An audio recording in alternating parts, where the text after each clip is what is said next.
Do you believe in yourself? Well, that is a big topic in today's conversation. We're meeting with Louise, who is a social media consultant, and she is going to share all about her area of expertise, her career journey, and some great advice too.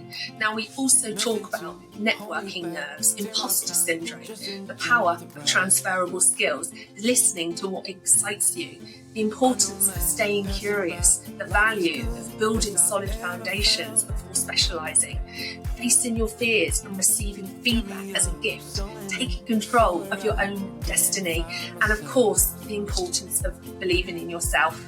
So if that sounds good to you, check out the full episode. We look forward to seeing you there. Hello, Lou. Welcome to the show. Hi, thank you so much for having me. Thank you so much for being here. I'm really, really excited to get to know all things social media. Oh, good. How about we get started by you telling us who you are, what you do, and how long you've been doing it for? Okay, so I am Louise Led.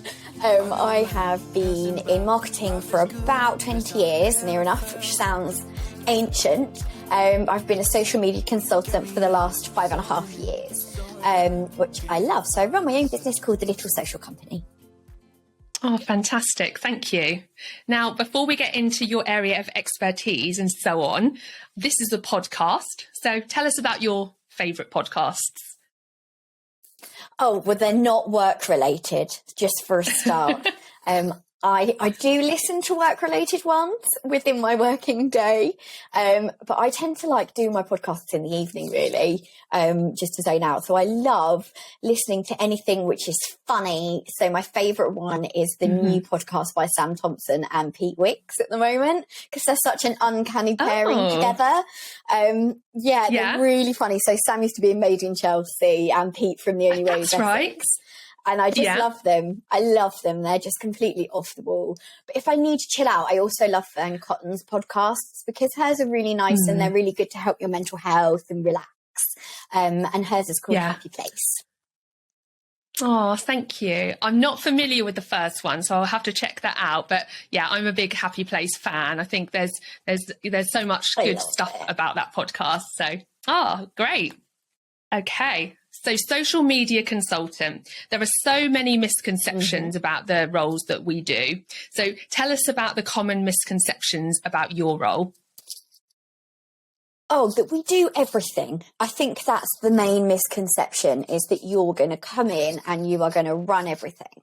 So I think maybe when I first started out, that might have been the case, because people were just kind of getting to know social media. You know, they'd only had a couple of channels. So it was mainly, you'd go on Facebook and it wasn't for business, it was for personal and to meet your mates from school that you've lost connections with. So you'd reconnect with them. Instagram wasn't really a thing. You'd sort of do LinkedIn. Yeah. Twitter was where it was at. Everyone was tweeting. Everyone was sharing every single element of their day. So it was really easy for a social media manager at that time to come in and for a company to be able to advise them, because it was essentially just Twitter. That's all it really was. Yeah. And a little bit of LinkedIn. So you could do all of those things and you could, create your content and do all of those. But now, obviously, it's gone on this huge steep upward curve. There's 7 social media channels and more opening, every week, at least. And that's not even counting like Snapchat and the Messenger, WhatsApp type ones. Yeah. So, the misconception is that one person can come in and do everything and know everything.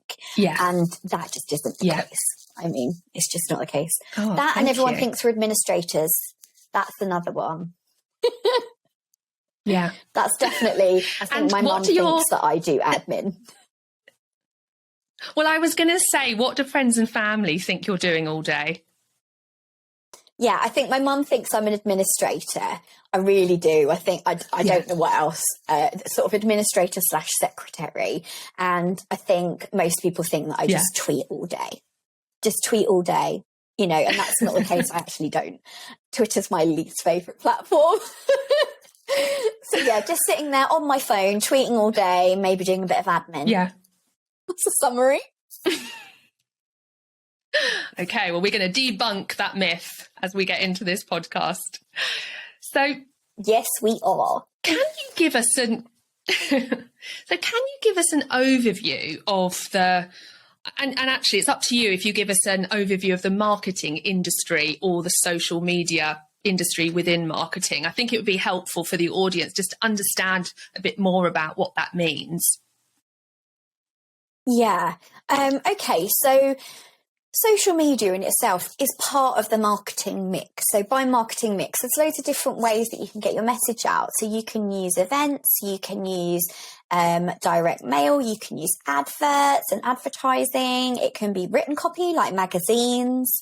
There's tons of different ways that you can get in front of people, and social media is just one of those channels. But what's happened, the difference with social media is that it's accessible to everybody. And that's why it's become one of, or the most crucial platforms to be on and to be seen in, because no matter whether your business is just you out of your spare room, or, if you're a huge company, it doesn't matter. It's still really accessible, and it's accessible from anywhere. So like events, you don't have to physically show up. Doesn't matter if you're sitting in an airport, you can still be working, you can still be social, and you can still be present. So it's really, you can just see that from a marketing perspective, the impact that it's had on that industry has really shifted, which has meant marketeers themselves have to be really savvy now and, take that on board, because that's where people are looking and going to find their information and to buy skills, buy services, buy products. So you need a whole new plan for that. Yeah. There's tons that we could possibly quote as well. There's so much that we could talk about, how it's grown and how many platforms that they've got. So I'm going to quote some stats from HubSpot, which is an awesome platform. And they're fabulous. So obviously we've had the pandemic, and social media was just key in that, communicating to people. Yeah. And I think people have now realised if they hadn't bought into it before, when the pandemic hit, they absolutely did. So, it's really, really crucial that you really understand it and you know how to do it, and it is part of your business. Which is great. So I'm going to reel off some stats so we can cut and paste these in. Okay. So the most interesting stats that they've discovered. So in this time last year, they surveyed 300 social media marketers to learn about the strategies that they use and the formats they leverage and the challenges they face. So let's cast our mind back. We're still probably a bit pandemic-y then. This time last year, face masks were kind of being reintroduced again, weren't they? So we weren't quite there. We weren't quite going out to events. So people were very much still on socials. So out of their 300 plus social media marketers, 77% of their social media marketers said that social media marketing has been somewhat to very effective for their company in that year. So 77% is really, really high. That means that it's effective and that it's doing its job.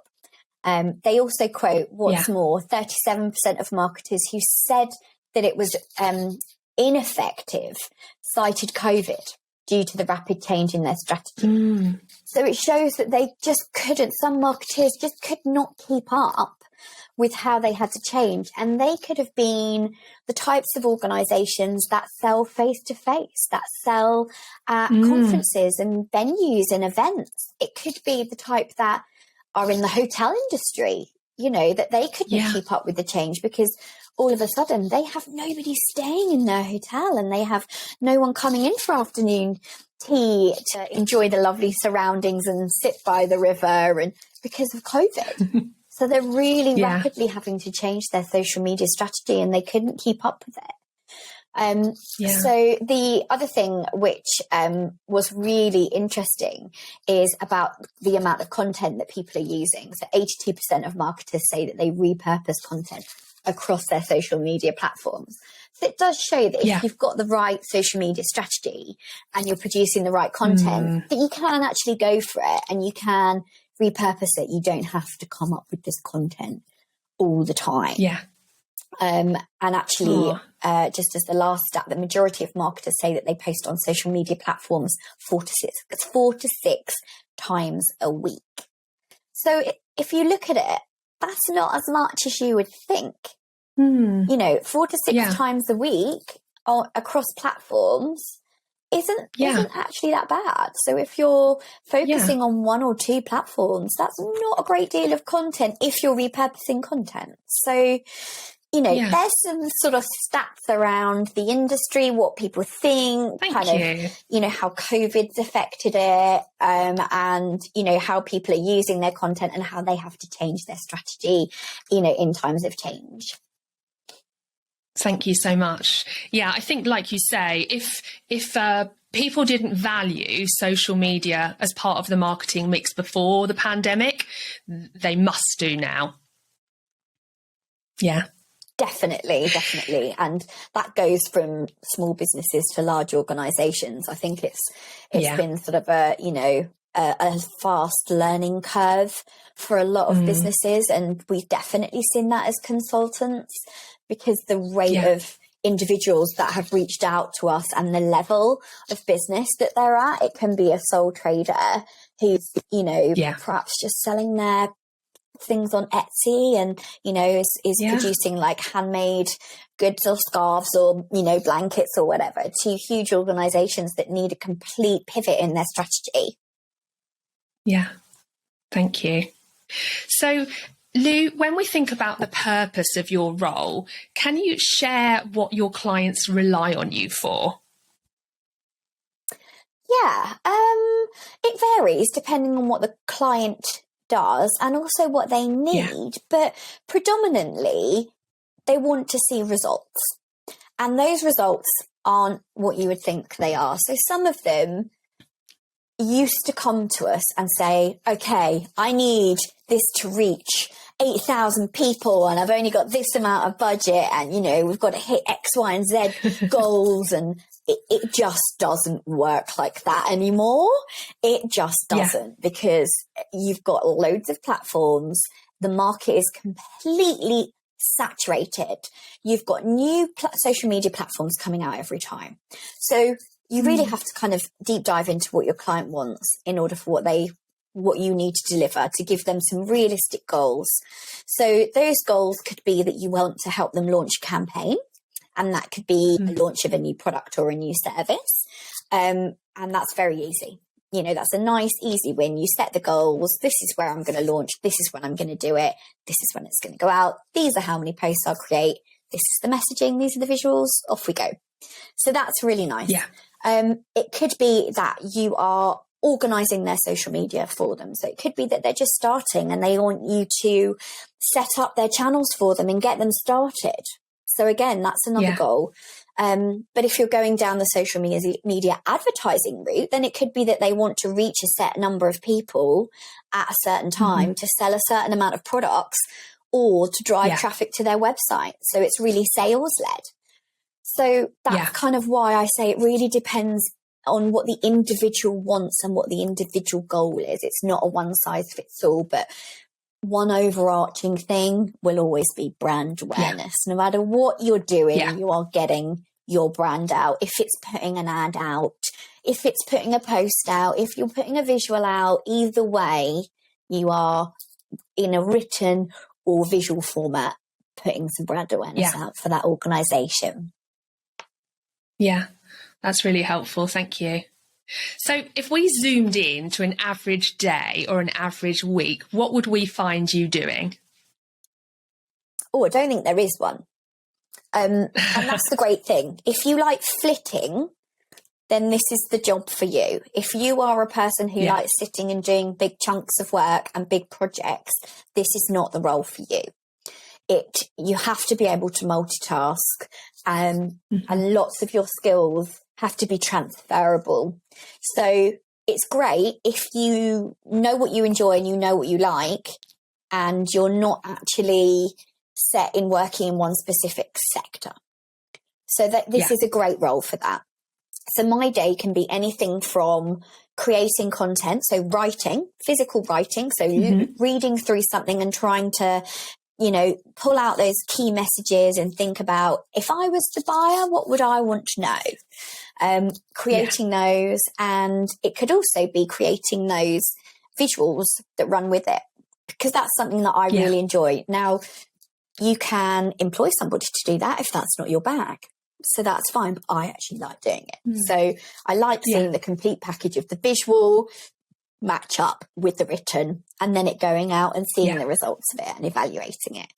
It could be that. It could be that I am talking to a new client and deep diving into what's going on in their brain and keeping them up at night. And then producing a strategy out of that for them. It could be that I'm doing an analytics report. So I'm looking into who's viewing certain things, how successful a post has been, how successful a product has been. Or I could be working with some of the charities that I work with and perhaps go on a couple of calls with them, talking with female founders. It's, doing some networking on LinkedIn. It's a real mixed bag. It could be anything. So that literally is a typical day. You have to be organised. You have to watch your time and be quite creative, but also be, what's the word? Where you need to be really kind of strong about how you spend your time and say, okay, I love that client. Boundaried. But you have boundaries in place, or else you could spend all day for one client and actually you're only getting paid for 2 hours. So you have to kind of be quite strict with yourself. Yeah, thank you. And of course, not only are you providing the service, you're also running the business. So I'm guessing you have to fit that into your days, weeks as well. Yeah, so what I try and do is have a Monday as an admin day for me. And that's come over with time. That really has.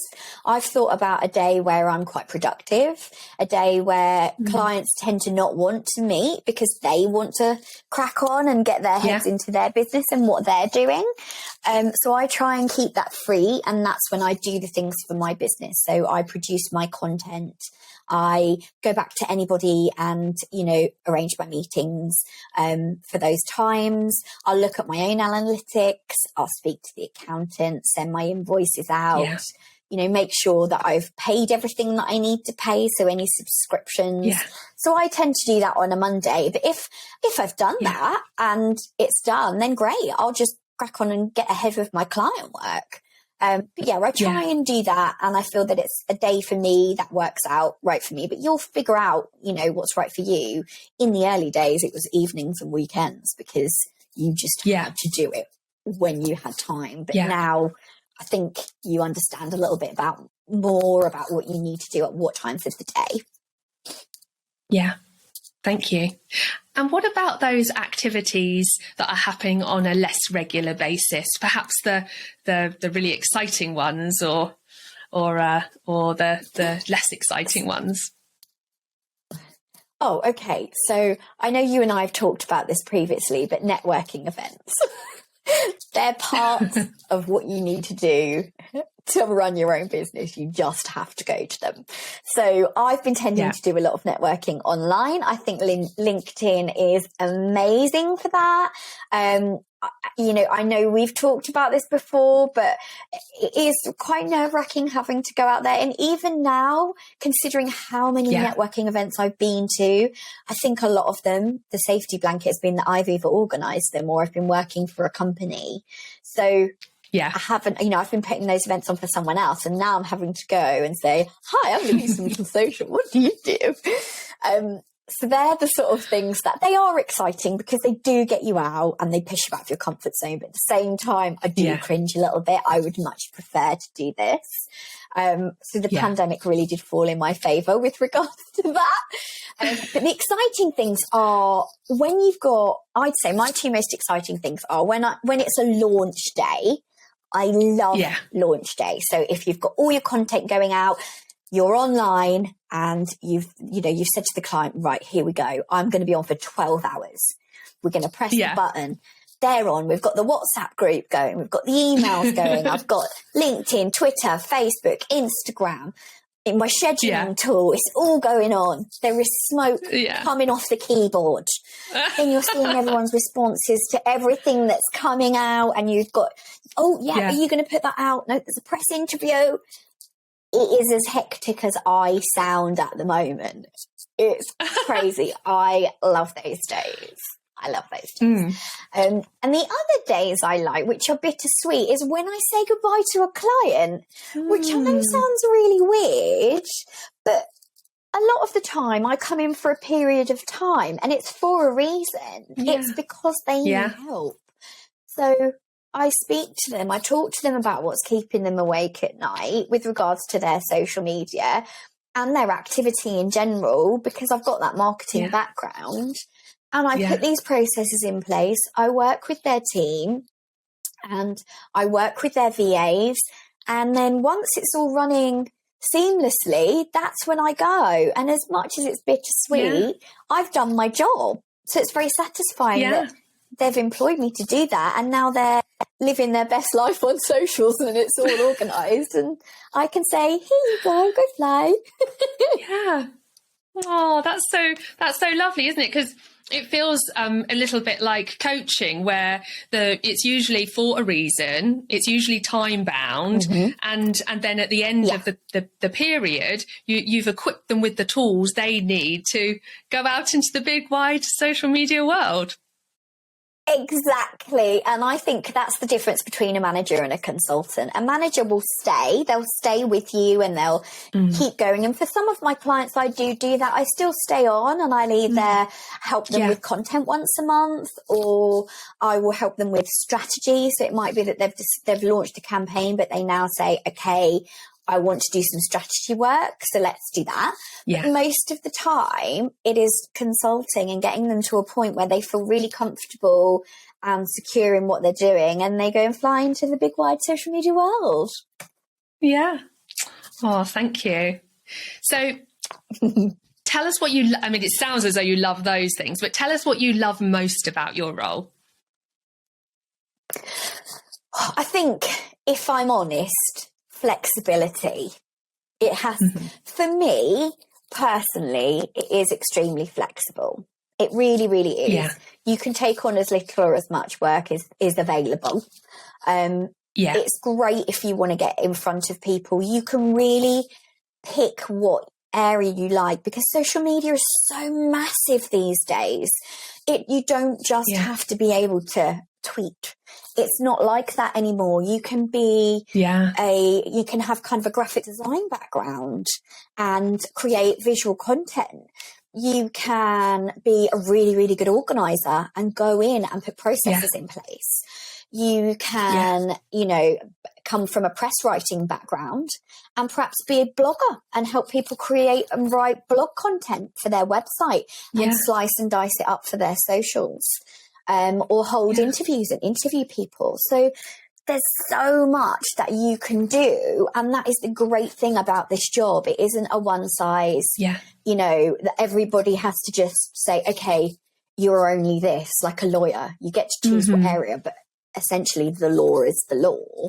With social media, you can be a creative, you can be a writer, you can be a designer, you can be a processy person, an admin person. Like there's loads of areas. So it's a really good place for young people to start and to grow and really figure out kind of what their passion is, but also what their transferable skills are, and where they can be carried across into what areas. So it's a great career. It's a great career for that. Yeah. Oh, thank you. And what about the challenges of the work? What do you find most challenging? I think one of the most challenging things is people think that you can do everything, and they want you to do everything for the smallest price possible. And it is that kind of educational side that everyone can do social media. So some people say, oh, we'll just get the graduate to do it. Has the graduate got 20 years experience in marketing and can see the bigger picture? No, they haven't. But what they have got is this passion and drive. And they've also got their, their ear to the ground because they know what's current, because they're using it. It is part of their day to day. So I think combining those two is really good. It's not, a graduate can't do it, or a consultant's too expensive. It's making sure that you've got that combination of the both, which I think works really, really well. And imposter syndrome, I think that's one of the hardest parts, believing in yourself and constantly believing in yourself.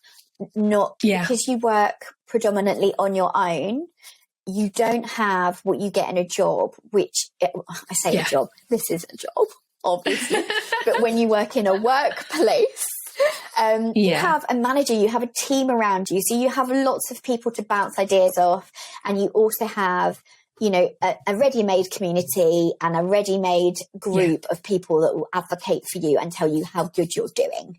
And you do not get that. So if you are kind of younger and going into this, and a lot of kind of, Gen Z people, as they're growing up, have grown up with saying, hey, you look amazing. This is awesome. They've come to know that. If you then go into work completely by yourself, that might be a really big shock, because you've gone from having tons of people around you supporting you to just you. Yeah. So there are culture shocks to be had, I think, but it's believing in yourself and making sure you make time to, understand yourself, and that you say, I am good at my job. Look what I've achieved. My God. And having those reflection moments, because that can be a really difficult part of being a consultant, not just in social media, I think in general. Yeah, you're right. If I think about, the average organisation will have some kind of performance management process. And so each year you get to hear how great you're doing and what opportunities for development there are for you. And if you're working with clients, you'll get that great client feedback. If you're working with peers, you'll get feedback from them. And it's almost set up to kind of constantly, give you that 360 feedback, which means you can improve. Whereas you're, like you say, you don't have that as a consultant, and you have to be very, disciplined and motivated and believe and have great belief in yourself, like you say. And you do, and also one of the weird things you do is you have to ask people for testimonials. You have to ask them when you finished your job, can you write something nice about me, so I can then brag about it, so I can get some more work. It's the weirdest thing. Can you imagine doing that to your manager, coming out of your 360 PDR? Oh, so you said I was good. Can you write down that I was good? And then I can share it amongst all my colleagues and my partners, so they all know how good I am. I mean, it doesn't translate very well. So like you said, like the workplace is really set up for that. And I think it is, if I was going into social media now, I would definitely do the route that I did, which I know we're going to touch on a bit later, but definitely always have that experience of working for an organisation first, being part of a team, learning from your peers. Yeah, great advice. Thank you. Now, if we look back at the work you've been doing over the last 5.5 years, what's your proudest moment? Oh, I think just one of my proudest, I've got two. So one of them is just actually still being here, 5 years on, surviving. Well, no, it's not 5 years now. No, it's 5 years on.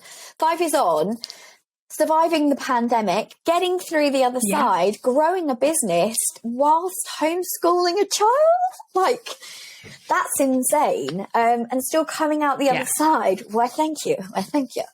Coming out the other side. You've got to be proud of that, and you really do need to reflect on that. You absolutely have. Touching back on that point earlier and saying, that's an achievement. But I think one of my biggest achievements was I supported a campaign called Free Periods, and I helped them launch the government announcement, which essentially was a group of individuals along with a amazing activist called Amika George, and she campaigned for all schools within the UK to have free period products in all toilets across every single school in the UK. So a group of the lawyers I was working with, some of them were on that, and I did the social media launch for that. And it was incredible. And I, being a mum of a little girl, knowing that when it is that time for her and that she can go into the school loos and know that she doesn't have to worry and that everything is there for her, as a mum, that is incredibly powerful and comforting as well. So that's something that I'm definitely going to look back on and know that I was part of something that was life-changing for so many girls within the UK. So I only hope that, you know, it gets carried around the rest of the world, because, you know, it's something that no one should have to pay for. Yeah, I agree with you. And you know what? That's amazing, you know, and you really should be proud of that. And I think I heard some, you know, terrible statistics that, you know, some children who, you know, are suffering from this period of poverty where they can't afford to buy these products, they don't go to school. And so their education suffers. No, they don't. So that's amazing, Lou. Well done. They miss out on a huge amount of stuff. Thank you so much, darling.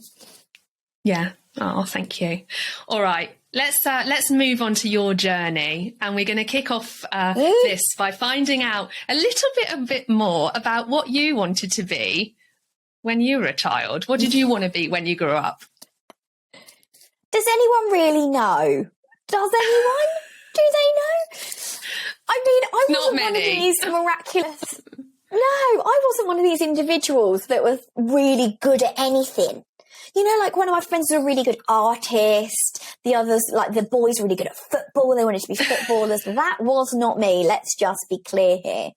I was an average Joe that got B's and C's in GCSEs. And, you know, I was quite a likeable person. I was quite happy and chatty. I didn't really know.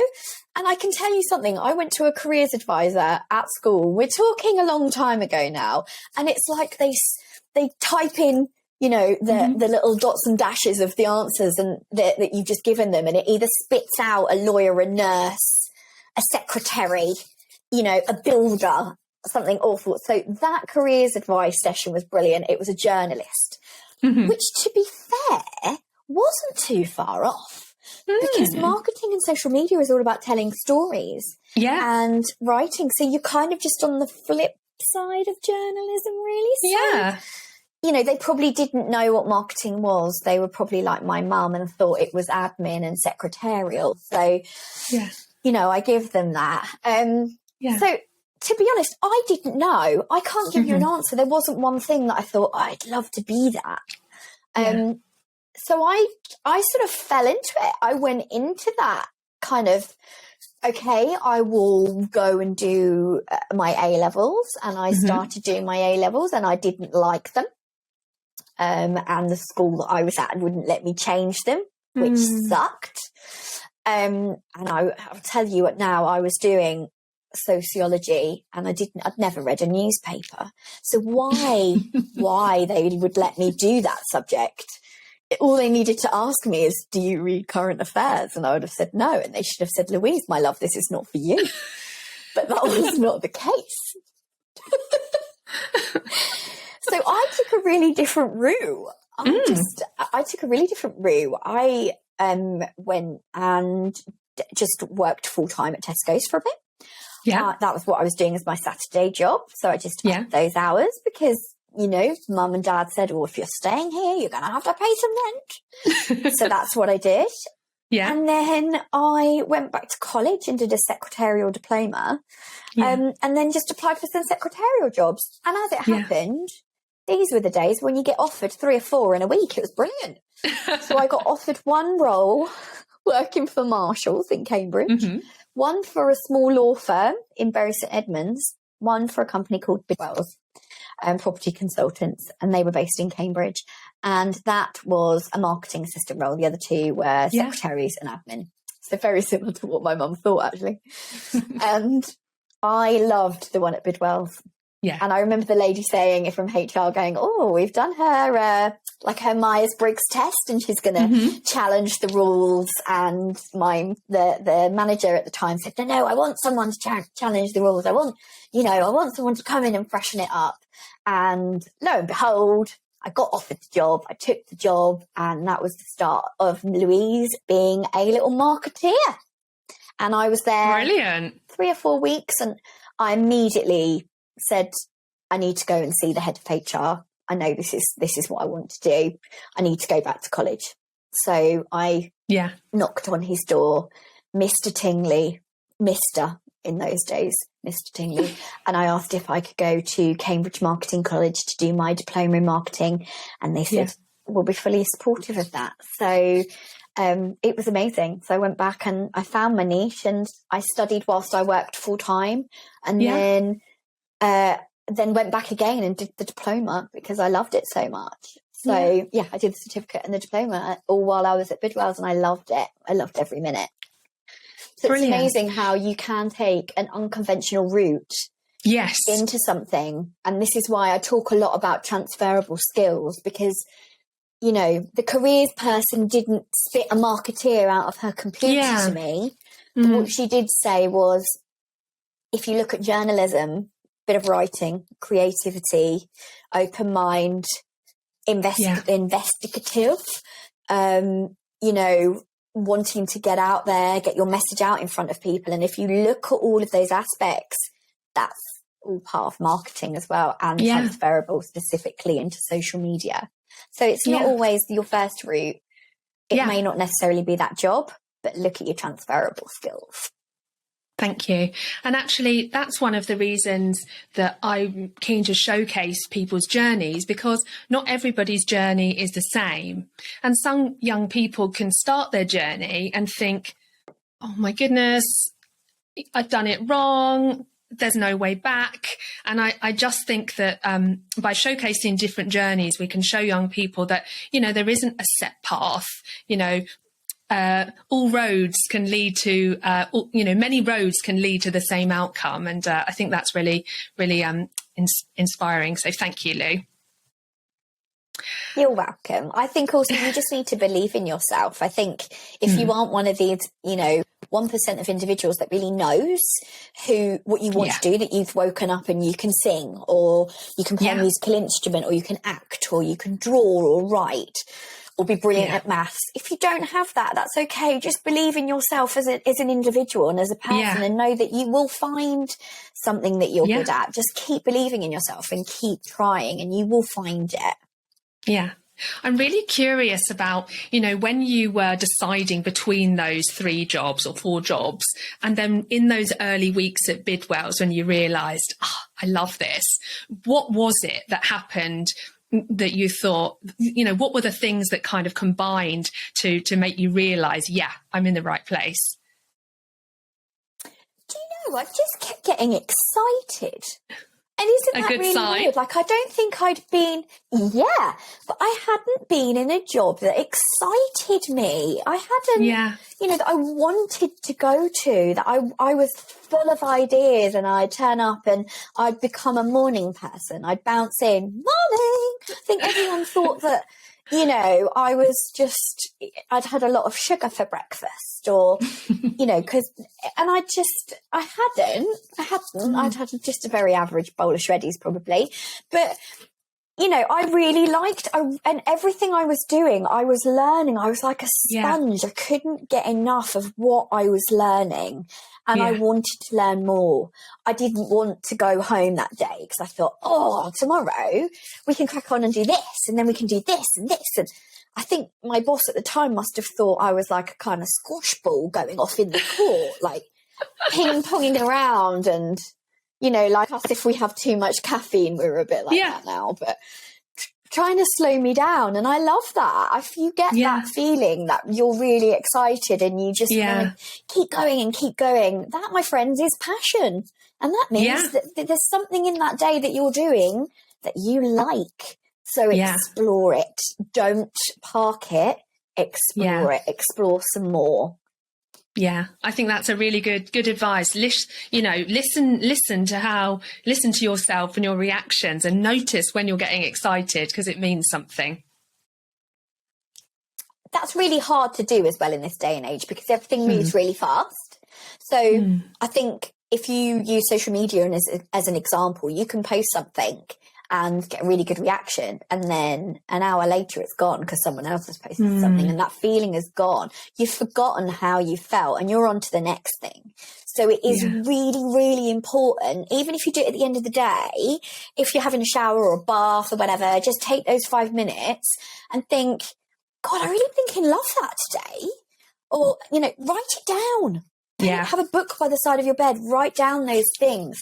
Because if you're ever at a point where you're stuck or you're feeling a bit in a funk about your career and where you were at, if you go back to that book and look at what you've enjoyed, again, you can go back to those transferable skills and say, well, that was because I was out talking to people. I was at an event and I'd organised that. So what part of it was it? Was it that I'd organised the event? Was it the thrill of it coming together? Was it that buzz? Or was it that I was out talking to people? So again, you go back to those transferable skills and what you like, and that eventually over the years you'll realise what parts you really enjoy and you're really passionate about. Yeah, I love that. Jim Collins talks about how when he was younger, he kept what he called a bug book, and it was just that things he really enjoyed, things he was good at doing, and then just kind of connecting the dots to see what it all meant. And I think that that's great advice. Thank you.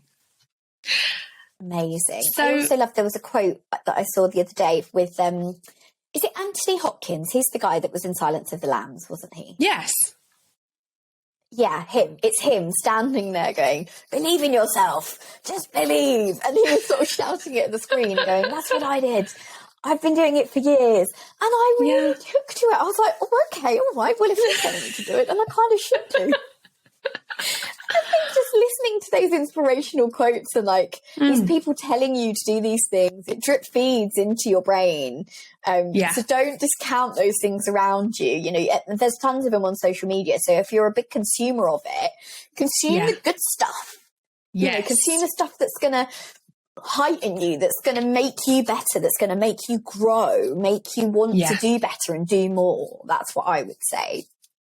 Thank you. So you had 3 or 4 years at Bidwell's, and if you could share where you were at when you left Bidwell's and then what you went on to do next, that would be great. Yeah, so I was at Bidwell's. I stayed there for about six and a half years.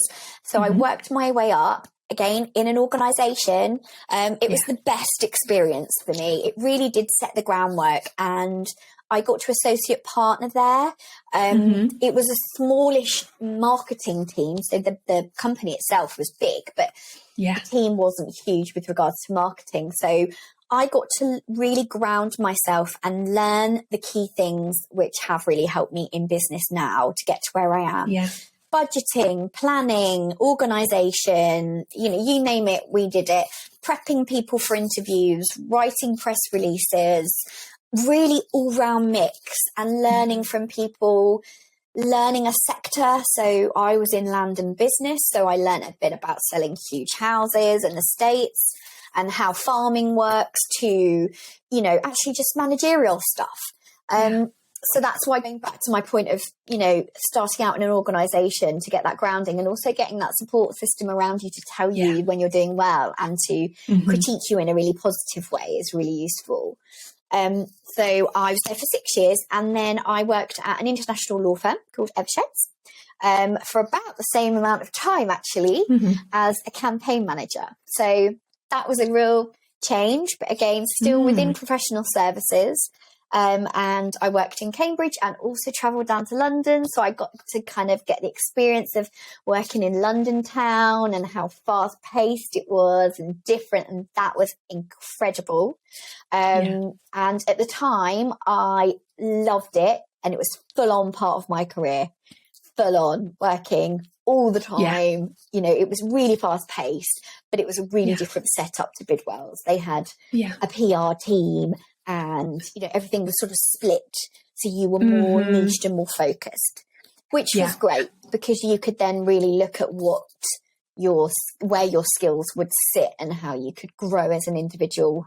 So I love that. And Lou, what is a campaign manager for those of us who aren't familiar? So I mean, it could change. It depends on what firm you're working for. But at that point in time, it was the marketing was split into sectors, and you would basically be the marketing manager for that sector. Okay. So the sectors varied that you worked in. I worked in TMT, which is technology, media, and telecoms. I worked for the India group. I worked for the human resources group. I originally started when they were marketing within regions to work for the East of England. So I would market all of their services, but in a region instead of a sector. And that involves all different parts. So you work with the PR team to do the press, but everything else is very much within a campaign. So it can be designing literature, key messages. There wasn't very much social then because social wasn't really about then. It was mostly events based. So yeah, that's kind of what that campaign manager role was. It was collaborating with the team. There's analytical side, working with the key account management team. So a lot of cross-purposing. There was, working with the website team and making sure the sector's section of the website was up to date and current. Yeah. So you had to have skills in all sorts of areas, but being a much larger organisation, they had teams to support you who were niched and qualified and specific in those really detailed areas, which again was a great experience because you learn from all of those. You pick up these little nuggets of information. So that was great. Thank you. That's helpful. And I think that what you did there was, it sounds as though you went from a generalist marketing role where you were doing everything, and you moved into more of a specialist marketing role where you were collaborating with colleagues to deliver, I guess, the output. Yeah, 100%. I think originally when I first went there, it was a sidestep move because they were a much larger organisation, which was great. They had the London vibe, which I hadn't experienced, so I was really excited about that. But also, when I first started, it was regional, so I was doing a very similar role to what I was doing at Bidwell's for them initially. But then, things changed very quickly in law firms, and they took a sector approach to marketing. So I was lucky enough to secure one of those roles that was sector-led and worked with an amazing group of partners there. And still to this day, I still keep in contact with a lot of people from there because they were fast learning days. We were learning quickly as a team because things were changing so much within the industry and within marketing in general. We had to keep up with, be top of our game all the time. So it was incredible. It was really incredible. But I did end up then kind of niching down a little bit. And that was great. But it did really make me think about what I liked and what I enjoyed within a role. Yeah, thank you very much. Okay, so you're now campaign manager at Eversheds for one of the sectors. So what happens next? Yeah. So I stayed there for about 6 years. And then, to be honest, I think you get itchy feet after a while. And I was traveling quite a lot. My life had changed a little bit. I was married. I was thinking about starting a family. And for me personally, I just wanted to be near a home. So I'd been in professional services and a role came up at Addenbrooke's Hospital. So one of the best teaching hospitals in the UK. That came up and it was a bit of a personal challenge for me, really, because I don't, like many people, no one wants to go into hospital. But I didn't like that hospital.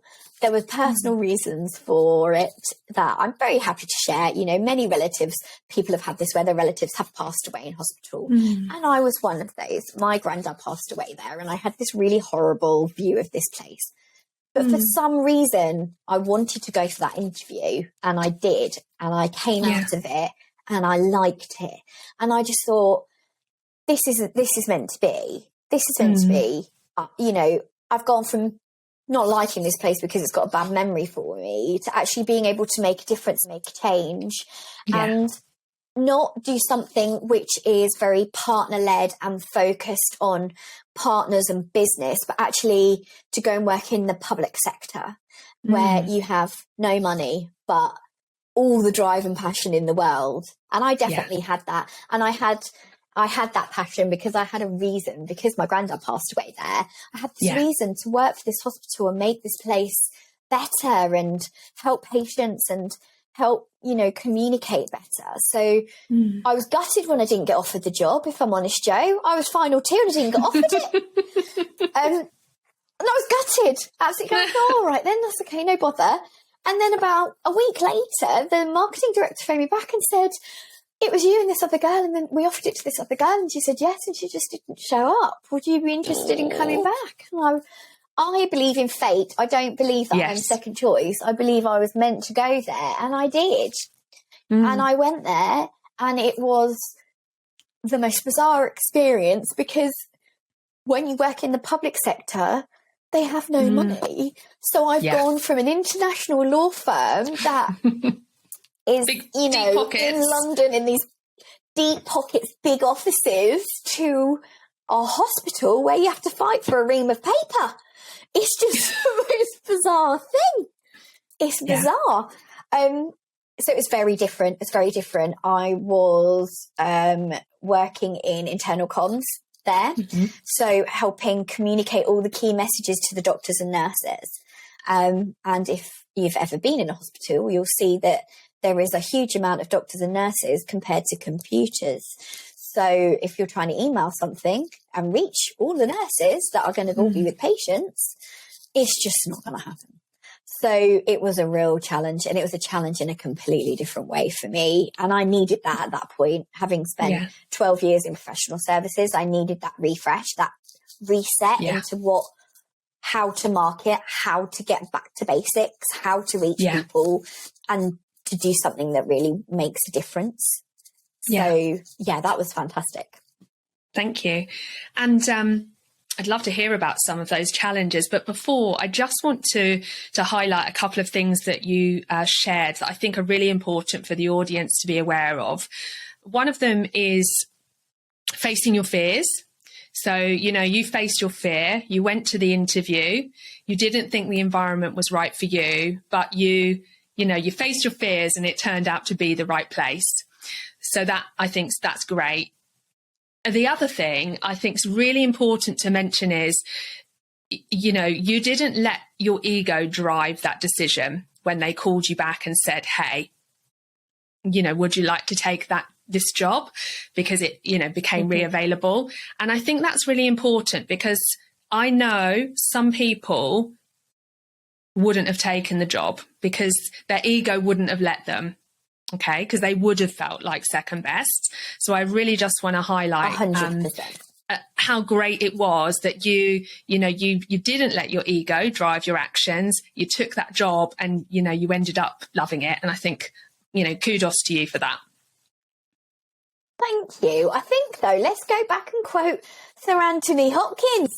I mean, believe in yourself and believe what you do. He believed in himself. I mean, he went on to do make millions of pounds and eat fake brains on telly and Silence of the Lambs. But he didn't think he was going to do that when he started his start of his acting career, did he? But I don't think you should let your ego get in the way. If it's something you really want and you feel passionate about, then who cares if someone else gets offered it?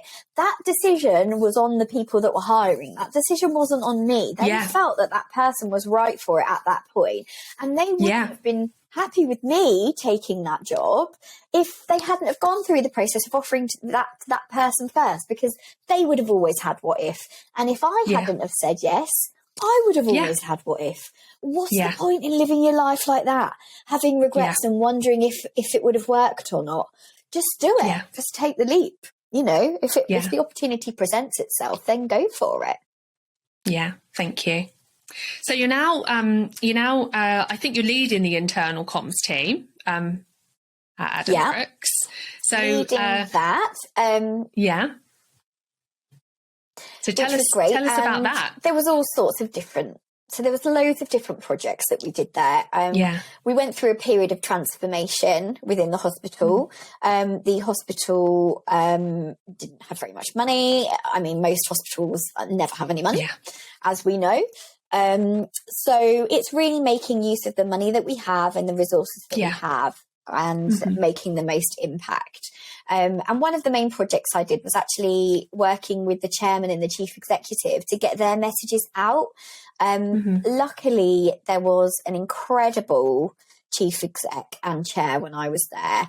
The chief exec was a heart surgeon, ex-sniper, and turned chief exec of a hospital.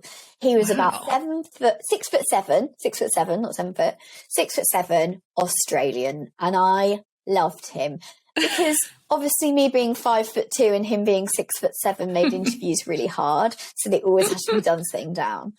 But I took a very different approach. I think I see people as people. I don't see them as chairs and chief execs. That's not what I'm about. And I also wanted the staff that were on the wards, and no matter what level they were, whether they were a porter or a volunteer or somebody who was another board member or a senior surgeon, at the end of the day, people are just people. So my job really there was, as part of my job, as well as communicating out the messages to all of the staff, no matter what their level and what department, was to get the messages from the chair and chief exec over in a way that was accessible, but that was understandable as well. So it wasn't very, money driven, that they could actually see the person, the personality behind the person. And with that particular chief exec, it was brilliant because if he had 10 minutes, he'd go and walk on a ward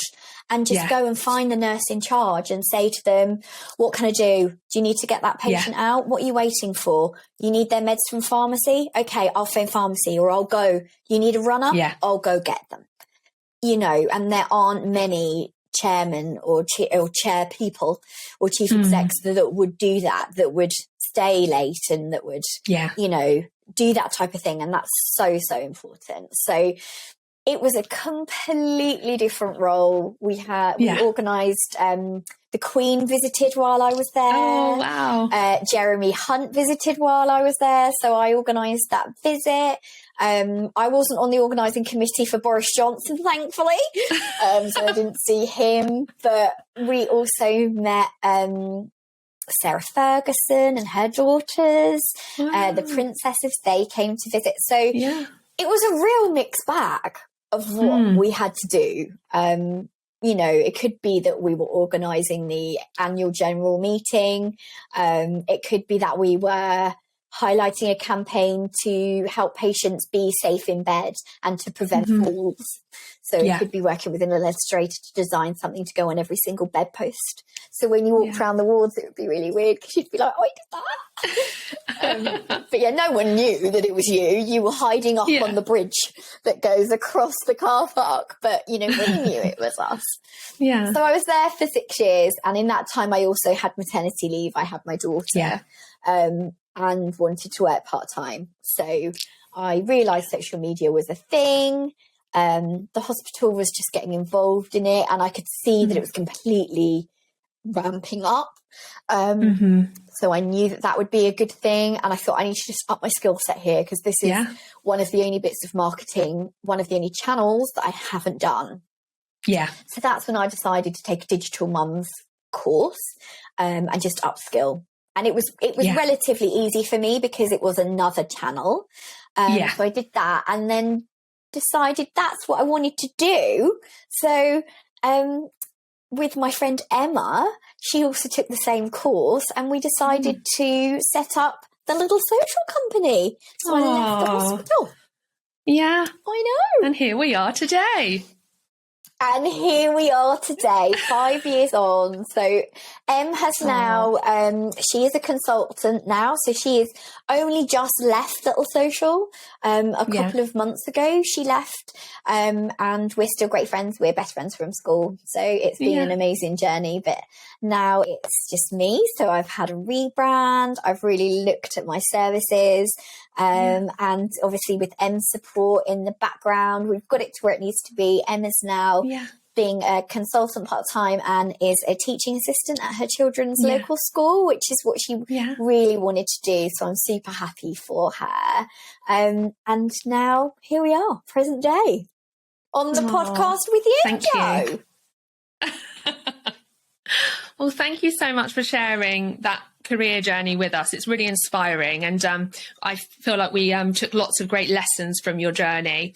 I'd love it if you could share with us, when you're looking back from starting out, when you were kind of, doing those A levels all the way to today, when you look back over that career journey, tell us about the highs and the challenges of the journey. The highs of the journey, I think, were that one of them would be my job at Bidwell's, because that golden moment when you really find out that you've really found what you like and someone's believing in you enough to give you a chance. Mm-hmm. I think it's like when all the stars aligned, they did at that moment. I'm not religious or anything like that, but I do believe in fate. And I just think at that point in time, that crossroads that I was at, I needed that. And if I hadn't have fallen into that, been in the right place, right time, I don't know. But something somewhere somehow got me to that point. And, someone believed in me, someone took a chance on me, and I would do that for anybody. And that's why I really believe in mentoring people, giving people advice, supporting other female founders as well as juniors, because you just need someone to believe in you to be able to get you to where you need to be. And I was lucky enough to have that. So that was a definite high. Getting accepted for any job is a high, isn't it, really? Yeah. If you get the job that you've gone for, whether you're going to take it or not, it doesn't matter. It's still a really nice confidence boost. Definitely setting up the business with Em. We talked for years when we were at school, that we were going to work together as friends do. You always think that you're going to open a little bakery or, something like that. So for that actually to happen and for it to be successful, we're hugely lucky and hugely grateful for that, and that we got to do that together and support each other. So that's a definite high, as well as learning a new skill. I mean, always keep learning. Always. Yeah. And now going on my own, I mean, that's definitely one of the highlights, because it's a new challenge for me, and so far so good. So, you've just got to keep onwards and upwards, haven't you? Yeah, thank you. And what about those challenges of the journey? Oh, I think the challenges are that being a woman is challenging in itself. I think I went into a very male-led environment. First of all, I was working in an environment where it was before the kind of, it was very much when I was working with Bidwell's, it was very traditional. So most of the older senior partners there, you had to refer to them with their surnames, which I found just bizarre. So I decided not to. I decided that I would be the one to change that and go in and say, Mr. Smith, do you mind if I call you John, because that is your name? And if your secretary wants to say, oh no, Mr. Smith isn't here today, that's totally fine. But I'm seeing you for the bulk of my day every single day. So I would like to call you John because you call me Louise. Is that all right? Yeah. So there were small challenges like that to overcome. But when you look back at it, what a ballsy young 20-year-old coming into this traditional environment. Trailblazer. I'm not going to call you that. I'm going to call you what I want. Boom, boom, boom. So the challenges were being a bubbly personality and being in marketing. You're an additional service. You know this in HR. Companies don't have to have you. HR is probably a bit different these days because obviously there's the legal aspect to it. But with marketing, you don't have to have it. And people assume that they can do it all themselves. Everybody thinks they are a marketer because, especially now, I can send a tweet out. I can put my own post out. I can put a LinkedIn out. Yeah. I can do that. So therefore, I am a good marketeer. No. Great that you're posting. I love that. Great that you're passionate and you're getting yourself out there and you've got that drive. There has to be a strategy behind it. You can't just post. Well, you can just post willy-nilly if you want to, but it's not going to get you anywhere. If you have a strategy and you have goals, and work towards those, that is what is going to give you deliverables, and that's going to give you that, okay, I'm going in the direction that I need to be. And it's challenging to tell people that, and it's also challenging to make people believe that you are the one that they need to spend their money on, that will enable them to do that. Because the example that I give is, if I was working for one of my previous employers, for example, how would they sell a big house if they didn't have marketing? How would they do that? Yeah. Would they just pick up the phone and just constantly keep calling clients? Is that what they would do? Would they just go through the phone book that was? And, you know, you can't do that now because you don't have a phone book. But would they just go down list by list and phone them and say, do you want to buy this house for £1 million? No, they wouldn't. They need marketing. And whether that is someone to place an advert or write a press release or design a campaign on social media. So it's changing that perception of an added value service to a service that's crucial in order for your business to be successful. Yeah, I do know what you mean. And if I think about HR and marketing, for example, they're often not profit generating cost centers. And so in some organizations, they are seen as less than. But, you know, if I think of some of the great organizations I've worked for, you know, marketing is right there out front, hand in hand with sales and the product team and the investment team, for example. And it really is a collaborative effort. And, you know, I think that, you know, perhaps some other companies perhaps might need to catch up on that mentality, but it's certainly the way I've seen it done best. Definitely. Thank you. So you touched on this with your experience at Bidwell's and having someone that believed in you, but I'd love it if you could just expand a little on the importance of role models and mentors on your career journey. Oh, I think I've had a number of mentors along the way. I should think you have as well, Jo. You know, they're so important, having cheerleaders, but not just, I think it's really important to understand these aren't individuals that are just going to tell you that you're doing well all the time and that how amazing you are and how good you are. That's not what a mentor is. That isn't what you need either. That's like someone like a celebrity. Isn't it really that, you know, they pay people to tell them how amazing they are and how good they look all the time. That is not what you are going to get in a mentor. That's not what they're going to get. You need someone who's going to be honest with you, who's going to point out your flaws, but in a constructive way, and say, okay, in order to do this job or to get to X, Y, or Z, this is what you need to be doing. And your strengths are here, but your learning points are here. These are the things we need to work on. So it's not about taking negative feedback. It's about looking at it and going, okay, how can I grow? How can I learn? What do I need to improve on? And I think when you're first going into a job, you have got that passion and drive. And, you know, I was saying when I was young and I first started at Bidwell's, I was like that squash ball going off in the squash court. But what I really needed was someone to ground me and go, okay. And I was lucky enough to have that with regards to my marketing course. So I had that coursework to go, okay, learn the basics, you know, learn about, you know, what gross domestic product is and how it impacts. You may not use it, but learn it. It's not my bag. It's not what I wanted to do. But if I wanted to go into international marketing selling products, I would need to know about it. And luckily, I had a really lovely mentor when I was doing that told me all about it because I didn't know what it meant. Which, again, you have these little mentors throughout your life that you can go to and ask the stupid questions.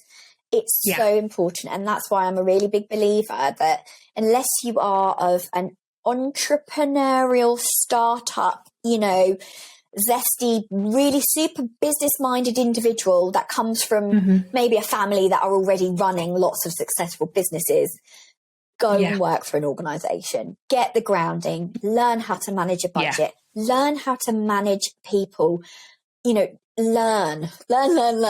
That's all I can say. A mentor is the sort of person that will give you that open, honest advice to get you where you need to be. You will learn the most crucial little nuggets that will stay with you forever from the best managers and mentors. That's a fact. You know, I think if you ask anyone, they could quote something from something that someone has said to them somewhere along the line, along their journey. and that's stuck with them and that's made them change their mind or work differently. Yeah, absolutely. And just to highlight two things that you said there that I think are really important. One is keep asking questions. No question is too stupid. You need, find somebody that you can ask those questions to. The other thing that I think is really important to highlight is that it can be scary to receive feedback, especially when it's developmental. But, go with it. Because, once you've left that meeting, you will start to think, yeah, I think they're right. And you'll start to reflect, and you will start to see the opportunity areas, and hopefully you'll work with that person to work on these things. And I think it's really helpful to reframe feedback as a gift rather than a criticism, because it will just help you take it on and action it rather than feel defensive and defeated. Do you know, one thing that I also think about feedback is, you remember we talked about having this little book by the side of the bed and writing what you're good at and what really makes you passionate. Look at your feedback and look at the things that they're saying you're good at. So you may think you're good at something, but actually the nice thing is when someone tells you, oh, I can see that. I see that you were good at doing this. Joe, I see that you are good at podcast hosting. Lovely. Oh, that's handy because it's in my little book by the side of my bed. But I love that. But also do the same with your negative feedback, because it could be, and I'm not saying this is with all cases, it could be that you're learning and you can, top and tail it, because that's what every job is about, and I'm still learning today. But it could be that you're not in the right role. If you're getting feedback that's constant about the same thing and you're working on it and it's not changing, it could be that you're not in the right job for you, and that could make you feel quite rubbish. So be sort of a little bit critical of yourself, but in a good way, and say, okay, well, they keep telling me that, I'm not presenting myself in the right way, and I'm not, maybe it's the way that I'm coming across, but perhaps that could be that you are in the wrong environment. Perhaps you're in the wrong sector. So do question those things. Use that feedback as a way to kind of question yourself and say, do I need to change it up a bit here? Am I in a place that's really playing to my strengths? Am I in a job that's playing to my strengths? So, there's lots of ways that you can take feedback, but predominantly it's a really good gift, like you said, Joe. Yeah, thank you. Okay, so for somebody thinking, they might like to pursue social media as a career, would you say there's any helpful education or trainings that they should be thinking of? I personally will say this, but I think you should definitely have an underpinning marketing background. I really do think it's become so big now, so big. Yes, you can do a digital marketing course. Of course you can. Of course you can do social media. You could go and run a Facebook ads course and become, an expert in that. But if you don't understand how that underpins everything else within an organization, how you slot into that bit of the business strategy, that pie chart of sales and HR and, all these, and IT and all these other bits, how you underpin and support that organization's goals to win business, it's really, really hard for you to get to a certain level. So you could go in and you could, say to yourself, okay, I'm going to finish uni. And I've done a digital marketing course, and I'm just going to go and I'm going to provide that service as a consultant for people. Fantastic. How are you going to learn how that's really going to help them? Yes, you will have done your course and you'll be learning on the job and you'll be learning about the clients, but are you going to understand how to budget? Are you going to understand how they're going to use it? Are you going to understand how it's going to impact other members of their team, other services in their organization? So my big piece of advice would be to do an underpinning marketing course so you can see how this channel fits in with all the other channels, and you will have the most impact and add the most value to any founder or any organization that you work for, because you get the bigger picture. And that will stand you miles apart from someone who says, I've got 1,000 followers on Instagram, or I've got X amount of, 1.2 million, and I can reach out and I'm an influencer. Yeah, but do you understand how our organization works? No. So you'd be great as an influencer for us, but you're not going to be our social media marketing manager. Yeah, that's helpful. So whether it's a marketing degree or a marketing certificate or a diploma, start broad before you specialise. Exactly. Okay, and as I've already stated, I didn't go to university. There's lots of ways that you can go through it. So, take an alternative route. You can do uni, you can do courses, all different ways. Yeah. Okay, thank you. And what about softer skills? What skills of yours do you think have helped you be successful in this space that others should perhaps be thinking about, identifying if they have? I think, just flitting back to the last question, understanding the bigger picture has really helped. If you can see that where you're going to add value, it's a listening skill. So definitely really listening and taking on board where an individual is at, what their issues are. So you're using that marketing background, but you've got to be able to listen and interpret that in a way that's going to then add value and help them. Adapting your communication style for sure. Because obviously I do a lot of my stuff online, but if you're a person that doesn't like face-to-face, they might be a phone person. So you're just going to have to adapt to that. Being flexible, understanding that, you may want to work certain hours, but if you've got a client in the US, they're going to be mailing you or emailing you come 4:00. So, pick your clients carefully. But if you're fine with that, then that's good. If you're flexible, then brilliant. But I definitely think being flexible, being open to change, because social media is an ever-changing beast. You cannot sit still. And I think finally would be multitasking. You have always got a ton of different things on the go. So multitasking definitely is a skill that you would need. And maybe just, a cheerful disposition, that kind of helps sometimes. Thank you. That's great advice. Lou, what does the future hold for social media? Because I'm thinking it's big. Yeah, I'm thinking it's going to be, can it get any bigger?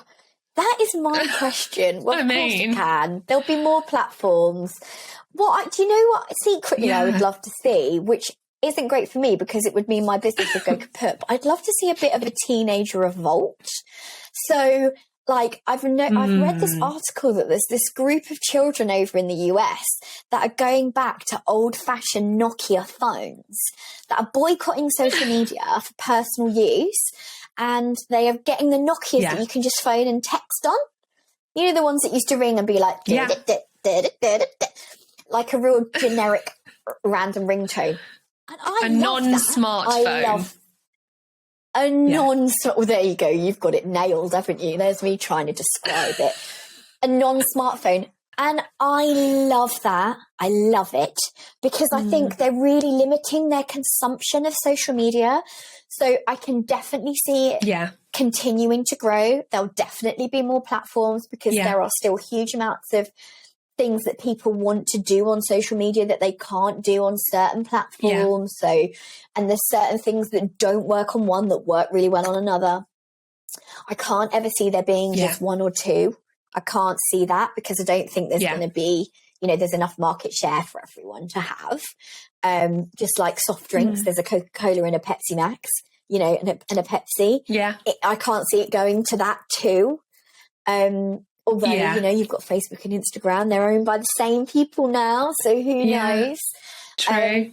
But I definitely think there'll be more legality coming into it. There'll definitely be more laws. You've seen there's already more call for laws being put in with regards to teenagers because of that gorgeous little girl committing suicide. So due to the pressures of social media. So I definitely think there will be more of that, more of a crackdown in that respect. But from a business perspective, I think it's only going to grow. It's going to become everybody's go-to channel. Everybody's, you know, even your nan and your mum and dad are now on the internet, aren't they? And they're looking up things and ordering their Christmas presents from Amazon. So, you know, they're linking up with their old school friends on Facebook. It's bizarre. Yeah. So if they can do it, the only way is up. That's what I think. Yeah.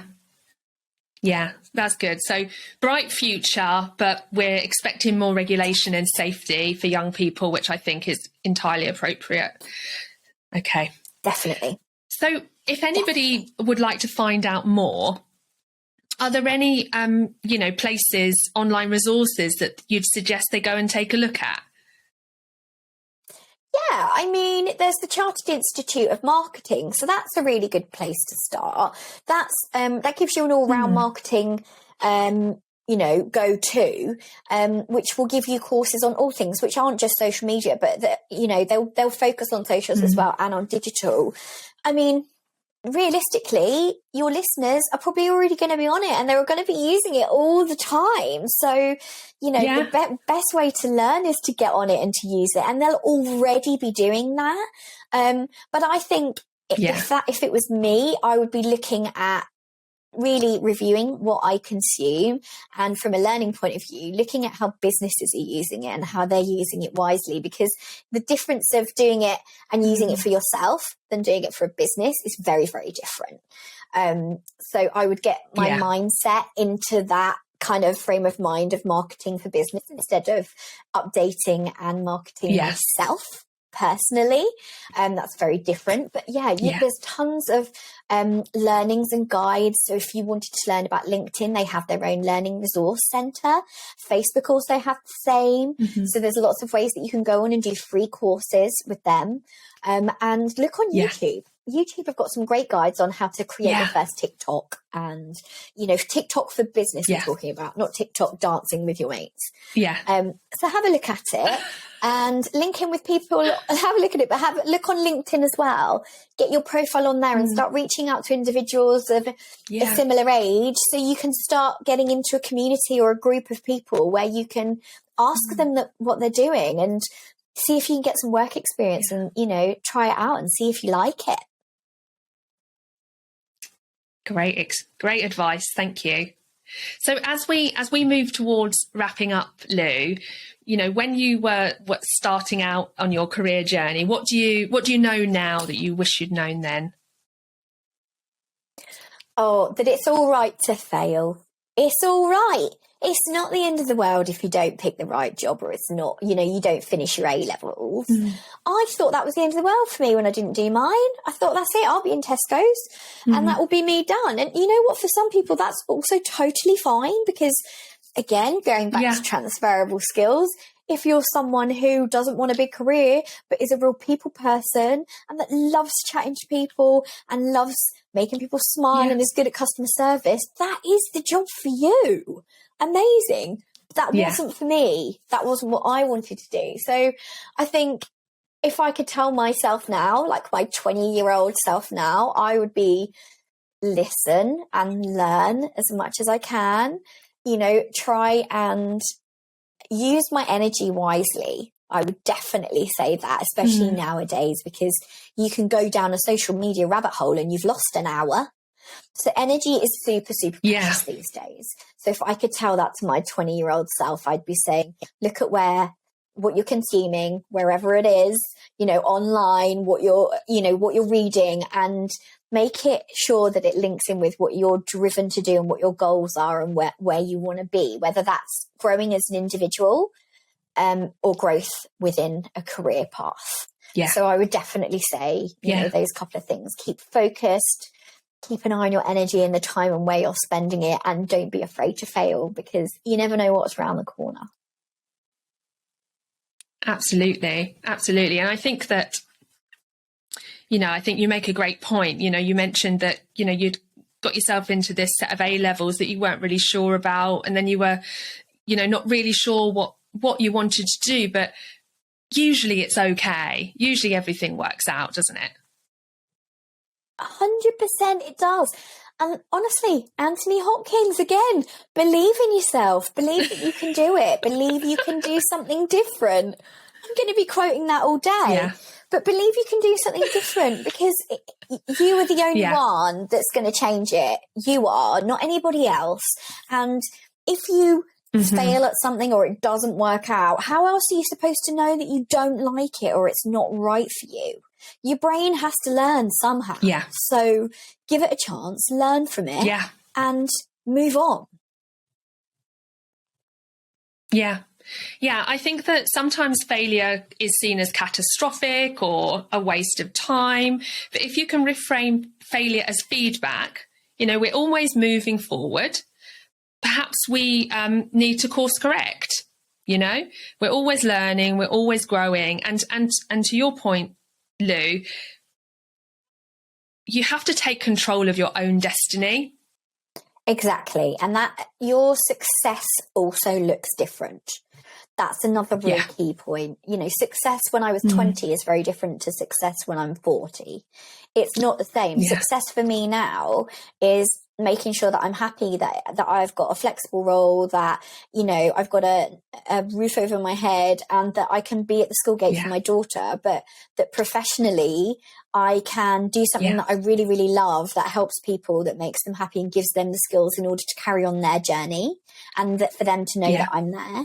But when I was 20, success was completely different. It was about earning the most money and saving for the best house or wearing the best clothes and, you know, being the most social. It looks very different. And I think nowadays, especially with social media, you have to look a certain way and post however many times a day. And, you know, forget that. Just forget that. We all survived without it.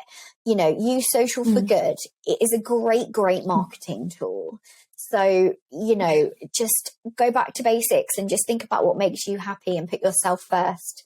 And like you said, you are in charge of your own destiny. So be precious with your time and how you spend it. Yeah, thank you. Now, I usually ask guests to share their favourite quote at this part of the episode. But we know that Anthony Hopkins is a big inspiration for you. And so we're going to believe in ourselves. But are there any other quotes or inspirational expressions you'd like to share?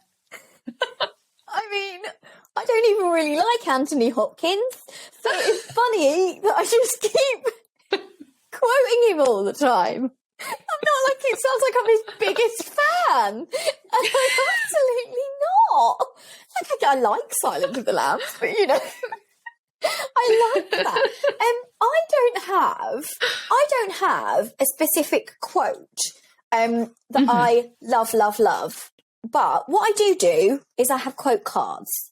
So I'm going to read you today's quote, okay? I'm just going to turn it around. This is the bit where you don't share the video part of the podcast. So what have we got today? So let's pick a fresh one. I have these cute little quote cards. I'm just going to zip off screen. Okay. I have quote cards. They're called the Little Box of Positivity, and a friend of mine got them for me. So every day, my daughter switches the card over for me, which is really sweet. It's the thing we do together. And sometimes they come out and they're utter rubbish. But sometimes, you're not going to believe this. I've just turned this card over. So here's the little box. Not believing yourself. Little box of positivity. Yeah. If you truly pour your heart into what you believe in, amazing things can and will happen. Emma Watson. There you go.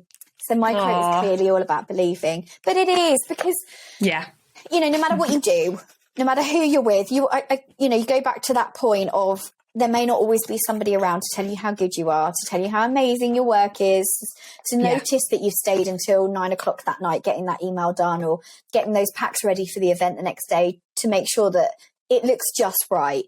But if you know in yourself and you believe in yourself that you've done the best job, you can go away with your head held high and a smile on your face. And you don't need any famous person to tell you that quote. That's you. Thank you. Oh, those cards are brilliant. I'm going to check those out. Okay. Yeah. So I think we've had a ton, but are there any final words of guidance, wisdom or encouragement you'd like to share with the audience before we go? I think we've had enough. I just hope they've enjoyed listening to the podcast. And, you know, if anything, they'll go away quoting Anthony Hopkins, won't they? And believing in themselves. He is really the star of this show. But he is the star of the show. It's not me, it's not you, it's Anthony Hopkins. No, it's been fantastic. And I just think it's really important for people to know about their careers and to know that they've got these different options and to know that, you know, anything's possible. Anything's possible. Just because you're on the path that you were on when you're 15, 20, 30, 25, it doesn't, you know, it can always change and you can always go in a different direction. So brilliant. Just work hard and you'll get there. And believe in yourself. And believe in yourself. Always believe in yourself. That. Oh, Lou, thank you so much. I am feeling really excited and inspired about our conversation today, and I know the audience will be too. I think that, you know, this is a popular role, like you say, because people are using social media in their daily lives. So I think it's going to be really insightful and inspiring for people to hear, you know, how doing it for a job when you're doing social media for a business is different to doing it for yourself. So thank you so much. I really, really appreciate your time. You're very welcome. Thank you for having me. Thank you so much for joining us today. We really hope you enjoyed the show. If you found any value in this episode, please help us spread the word by subscribing to the podcast. And if you have any questions or comments or suggestions, please get in touch using the links. Thank you so much for joining us. We hope to see you next time.